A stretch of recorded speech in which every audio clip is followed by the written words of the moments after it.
નમસ્કાર મિત્રો, હું હરિવર્ધન ચોકસી આપ સૌનું સ્વાગત કરું છું. મિત્રો, આજના વિડીયોમાં આપનું ખૂબ ખૂબ સ્વાગત છે. મિત્રો, રોજની જેમ આજે પણ જોઈએ આપને કોણે શું કરવું, શું ન કરવું. તારીખ 18/3/2026 ને બુધવાર. તો મિત્રો, વિડીયોની શરૂઆત કરતાં પહેલાં આપણે જાણીએ કે આજનું અભિજીત મુહૂર્ત કયું.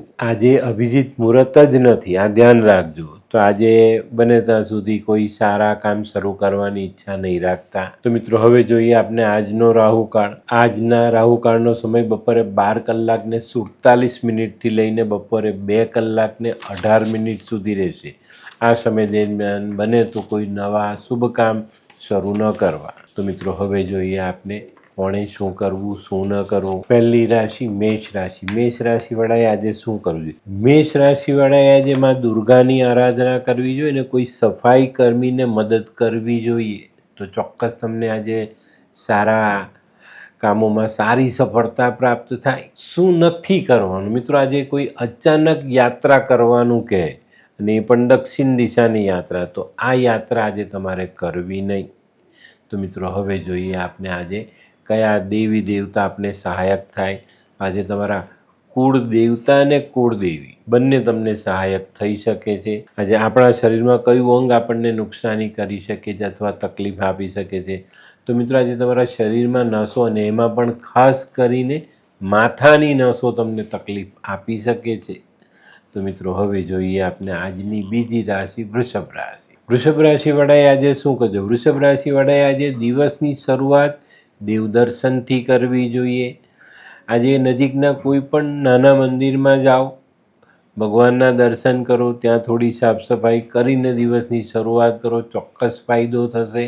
શું નથી કરવાનું? મિત્રો, આજે તમારા પોતાના રૂપિયા કોઈને વ્યાજે આપવા નહીં. તો મિત્રો, હવે જોઈએ આપણે કયા દેવી દેવતાઓ આપને સહાયક છે. તો મિત્રો, આજે ભગવાન લક્ષ્મીનારાયણ તમને સહાયરૂપ ચોક્કસ મદદ કરે. શરીરમાં કયું અંગ આપણું ખરાબ થઈ શકે છે? તો આજે તમારા શરીરમાં જ્યાં પસીનો થાય છે ને એ જગ્યામાં ચામડી તમને પરેશાન કરી શકે છે. હવે જોઈએ આપણે આજની ત્રીજી રાશિ મિથુન રાશિ. મિથુન રાશિવાળાએ આજે શું કરવું જોઈએ? મિથુન રાશિવાળાએ આજે ગણપતિને બુંદીના લાડુનો ભોગ ધરાવી ખાવો અને ખવડાવો. આ ઉપાયથી કાલસર્પમાં પણ રાહત મળે. શું નથી કરવાનું? મિત્રો, આજે કોઈ પણ માણસને, કોઈ પણ વ્યક્તિને ખોટો વાયદો નહીં કરતા. તો હવે જોઈએ આપણે કયા દેવ દેવતાઓ સહાયક છે. તો આજે ભગવાન વિષ્ણુ તમને સહાય કરી શકે છે. શરીરમાં કયું અંગ આપણે નુકસાની આપી શકે છે? તો આજે પગમાં તમને નાની મોટી તકલીફો પડી શકે છે. તો પગનું ધ્યાન રાખજો. કમર નીચેના દરેક ભાગોમાં આજે નુકસાની આવવાની શક્યતાઓ છે. કર્ક રાશિ. કર્ક રાશિવાળાએ આજે શું કરવું? કર્ક રાશિવાળાએ આજે પક્ષીઓને ચણ નાખવું જોઈએ ને ચણમાં લીલા મગ નાખવા જોઈએ. તો ચોક્કસ બુધ સારો થાય, આપણા ધંધામાં બરકત આવે. તો આ ઉપાય જરૂર કરજો. શું નથી કરવાનું? મિત્રો, આજે ઘરના વડીલ જો તમને કોઈ સલાહ આપે ને તો એને નકારતા નહીં, એને માનજો. તો મિત્રો, હવે જોઈએ આપણે કયા દેવી દેવતાઓ સહાયક થઈ શકે. તો મિત્રો, આજે તમને શિવ પાર્વતી બંને સહાયક થઈ શકે છે. શરીરમાં કયું અંગ આપણને નુકસાન કરી શકે છે? તો શરીરમાં આપણા મનના વિચારો આપણને તકલીફ કરી શકે છે, બરાબર? તો આજે નકારાત્મક વિચારોથી દૂર રહેવું ખૂબ જરૂરી. સિંહ રાશિ. સિંહ રાશિવાળાએ આજે શું કરવાનું છે? સિંહ રાશિવાળાએ આજે પોતાના વિચારો સકારાત્મક રાખવાના છે. શું નથી કરવાનું? મિત્રો, આજે પડોશી સાથે કોઈ પણ પ્રકારનો વાદ વિવાદ કે ઝઘડો કરવો નહીં. તો હવે જોઈએ આપણે કયા દેવી દેવતા સહાયક છે. તો મિત્રો, આજે તમને સૂર્યનારાયણ ભગવાન ચોક્કસ રીતે સહાય કરતા દેખાય છે. શરીરમાં કયું અંગ આપણને નુકસાની આપે છે? તો આજે આપણી કમરના જે મણકા છે ને એમાં નાની મોટી ખરાબી આવવાની શક્યતાઓ છે. તેનું ધ્યાન અવશ્ય રાખજો. કન્યા. કન્યા રાશિવાળાએ આજે શું કરવું જોઈએ? કન્યા રાશિવાળાએ આજે નાની નાની કન્યાઓને મીઠું દૂધ પીવડાવવું જોઈએ. કોઈ ગરીબ પરિવારને અન્નનું દાન કરવું જોઈએ. શું નથી કરવાનું? મિત્રો, આજે ઘરની પૂજામાં ઘંટડી વગાડતા નહીં તો તમારા વિચારોને અસર પહોંચતી દેખાય. તો હવે જોઈએ આપણે કયા દેવી દેવતા આપણને સહાયક થાય છે. તો મિત્રો, આજે માં લક્ષ્મી અને માં સરસ્વતી બંનેની કૃપા તમને પ્રાપ્ત થતી દેખાય છે. શરીરમાં કયું અંગ આપણને તકલીફ આપે? તો શરીરમાં આજે કમર નીચે જે પગની જે નસો છે ને એમાં નાની મોટી તકલીફ આવે, અને એમાં ખાસ કરીને જે લોકોને પહેલેથી આ તકલીફ છે તો એ તકલીફ આજે વધતી દેખાય. આ કોણ છે?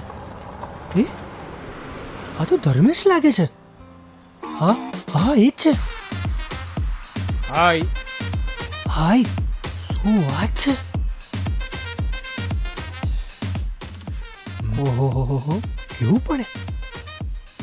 હાય Dharmesh. Hi Darpan. Nice to meet you after very long time. વાહ, કેમ છે ભાઈ? તું અહીંયા આટલા વર્ષ ક્યાં હતો? લંડન.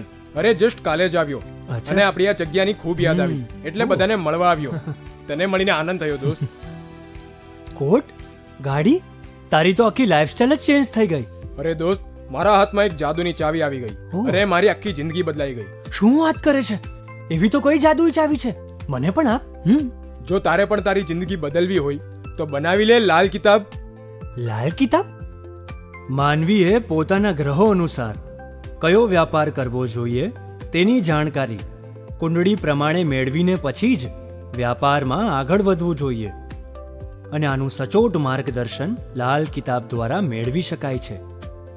તો બનાવી જોઈએ પોતાની લાલ કિતાબ. હવે જોઈએ આપણે 7મી રાશિ તુલા રાશિ. તુલા રાશિવાળાએ આજે શું કરવું? તુલા રાશિવાળાએ આજે ઘરના વડીલોની સેવા અથવા તો તમારી અડોશ પડોશમાં રહેતા કોઈ વડીલની તબિયત ખરાબ હોય તો એમને સહાયરૂપ જરૂર થજો. શું નથી કરવાનું? મિત્રો, આજે જીવનમાં આવતી મુશ્કેલીઓથી આપણે હારવાનું નથી, સાહસ રાખીને ચાલવાનું જ. હવે જોઈએ આપણે કયા દેવી દેવતા આપને સહાયક છે. આજે લક્ષ્મીનારાયણ ભગવાન આપણને સહાય કરતા થઈ શકે છે. શરીરમાં કયું અંગ તમને તકલીફ આપે? તો મિત્રો, આજે તમને શરીરમાં ચામડીને લગતા રોગ સતાવી શકે છે. વૃશ્ચિક રાશિવાળાએ આજે શું કરવું જોઈએ? વૃશ્ચિક રાશિવાળાએ આજે કોઈ અંધ વ્યક્તિને જમાડવો જોઈએ, એનાથી ઘણા બધા રસ્તાઓ ખુલશે. શું નથી કરવાનું? મિત્રો, આજે ઓરિજિનલ ચામડામાંથી બનેલી વસ્તુઓ શરીર પર પહેરવી નહીં. તો મિત્રો, હવે જોઈએ આપણે કયા દેવતા આપણને સહાયક છે. તો આજે હનુમાનજીની કૃપા ચોક્કસ તમને પ્રાપ્ત થાય. શરીરમાં કયું અંગ તકલીફ આપી શકે છે? તો મિત્રો, જે પગમાં જે ઘૂંટી આવે ને, ઘૂંટીની નીચેનો ભાગ, પગનો પંજો તમને મુશ્કેલીમાં મૂકી શકે છે. ધનરાશિવાળાએ આજે શું કર્યું? ધનરાશિવાળાએ આજે શિવજીનું પૂજન કરવું જોઈએ પીળા ફૂલથી, અને લીલા મગ ભગવાનને દાનમાં આપવા જોઈએ. શું નથી કરવાનું? મિત્રો, આજે ધંધામાં કોઈની પણ સાથે હરીફાઈ નહીં કરતા. તો હવે જોઈએ આપણે કયા દેવ આપણને સહાયક છે. તો આજે ભગવાન વિષ્ણુ અને મહાદેવ, આ બંને દેવ તમને સહાય કરી શકે છે. શરીરમાં કયું અંગ તકલીફ આપી શકે છે? તો જે લોકોનું વજન વધારે છે ને એ લોકોના શરીરમાં સ્નાયુઓ અને શરીર પર જામેલી ચરબીથી તકલીફ થઈ શકે છે. મકર રાશિવાળાએ આજે શું કહ્યું? મકર રાશિવાળાએ આજે ફટકડીથી દાંત ઘસવા જોઈએ, પછી દિવસની શરૂઆત કરવી જોઈએ. શું નથી કરવાનું? મિત્રો, આજે ઘરમાં લોબાન ગુગળના ધુમાડા નહીં કરતા. કયા દેવી દેવતા સહાયક છે? તો આજે ભૈરવજી અને શનિ મહારાજ બંનેની સહાય તમને મળતી દેખાય. શરીરમાં કયું અંગ તકલીફ આપી શકે છે? તો મિત્રો, આજે શરીરના મસલ્સમાં જે સ્નાયુઓ છે એનો દુખાવો તમને સતાવી શકે છે. કુંભ રાશિવાળાએ આજે શું કરવું જોઈએ? કુંભ રાશિવાળાએ આજે પોતાના કુટુંબીઓની મદદ કરવી જોઈએ. સાસરા પક્ષમાં કોઈ તકલીફ હોય તો ત્યાં મદદ કરવી જોઈએ. શું નથી કરવાનું? મિત્રો, આજે કોઈ પણ વ્યક્તિનું અપમાન નહીં કરતા. આજે કયા દેવ તમને સહાયક થઈ શકે? તો આજે કુબેર ભગવાનની કૃપા તમારી પર ઉતરતી દેખાય છે. શરીરમાં કયું અંગ તકલીફ આપી શકે છે? તો શરીરમાં આજે આપણે કરોડરજ્જુમાં ક્યાંક ને ક્યાંક નાની મોટી તકલીફ આવી શકે છે. તો ઉઠતા બેસતા કે વજન ઉચકતા ખાસ સંભાળજો. તો મિત્રો, હવે જોઈએ આપણે આજની છેલ્લી રાશિ મીન રાશિવાળાએ આજે શું? મીન રાશિવાળાએ આજે શાકભાજી અથવા ફળફળાદી કોઈ ગરીબ પરિવારને દાનમાં આપવા જોઈએ. શું નથી કરવાનું? મિત્રો, આજે તમારે તમારી પોતાની જવાબદારીથી ભાગવાનું નથી. તો હવે જોઈએ આપણે કયા દેવી દેવતા આપણને સહાયક છે. તો ભગવાન શનિ અને વિષ્ણુ આ બંને દેવતાઓની કૃપા તમને પ્રાપ્ત થતી દેખાય છે. શરીરમાં કયું અંગ આપણને નુકસાન આપી શકે છે? તો મિત્રો આજે તમારા હૃદયને લગતી તકલીફો તમારી વધી શકે છે, તો હૃદયનું ધ્યાન અવશ્ય રાખજો. તો મિત્રો આ તો તમારા માટે આજના દિવસે કોણે શું કરવું શું ન કરવું તેનું જ્ઞાન, કયા દેવતા તમને સહાયક છે અને કયું અંગ તમને તકલીફ આપી શકે છે, આની સંપૂર્ણ જાણકારી મેં આજના વિડીયોમાં તમને આપી છે. તેનું ધ્યાન અવશ્ય રાખજો. અને આજનો વિડીયો ગમ્યો તો લાઈક કરો, શેર કરો, યુટ્યુબ જોનારા શેર કરે અને સબસ્ક્રાઈબ કરે. હું હરિવર્ધન ચોકસી આપ સૌની રજા લઉં. ફરી મળીએ નવા વિડીયોમાં નવી જાણકારી સાથે. તો ચાલો બદલીએ જિંદગી. નમસ્તે.